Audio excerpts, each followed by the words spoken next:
یہ مجلس چھوڑی ہے یا کوئی علم نہیں ہے. اگر آپ کو اس کا فائدہ پتہ چل جائے تو آپ کہو روزانہ یہ مجلس کرو. اس مجلس کے اتنے فائدے ہیں، اتنے فائدے ہیں. آپ کو دنیا میں اس کا فائدہ ملے گا، لیکن مرنے کے بعد بھی اللہ تعالیٰ آپ کو اس کے بے شمار فائدے دے گا. اور میں آپ کو قسم اٹھا کے قسم دعویٰ کرتا ہوں، حالانکہ کسی چیز پہ دعویٰ نہیں کیا جاتا، اللہ کے بھروسے پہ دعویٰ کرتا ہوں.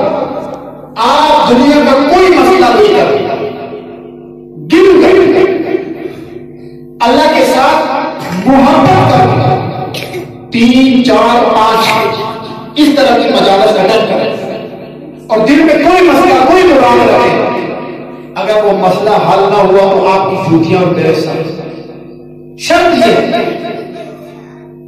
یہ کہ آپ کے دل میں اللہ ہوتا ہے کہ میں نے اپنا مسئلہ اس ذکر کی برکت سے حل کروانا ہی پڑا.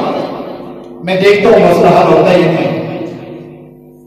اور ہم نے اپنے بزرگوں سے ایک ہی بات سیکھی کہ ذکر سے عزت لو جو نہیں ختم ہونے والا، ذکر سے عزت لو جو نہیں ختم ہونے والا، ذکر سے علم لو جو نہیں ختم ہونے والا، ذکر سے اللہ تعالیٰ سے عہدہ اور منصب لو اس کو کبھی بھی نہیں ختم ہوگا. اب دیکھو حضور علیہ السلام اللہ تعالیٰ نے جب مبعوث فرمایا دنیا کے اندر بتایا تو امی سے حالانکہ یہ معنی حضور کی طرف کرنا مناسبت تو نہیں ہے، لیکن ایک مشہور ہے کہ ان پڑھ.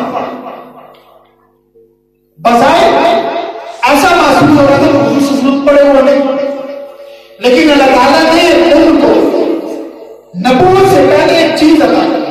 وہ کیا غار کے اندر بلاتے تھے اور وہاں وہ کیا کرتے تھے؟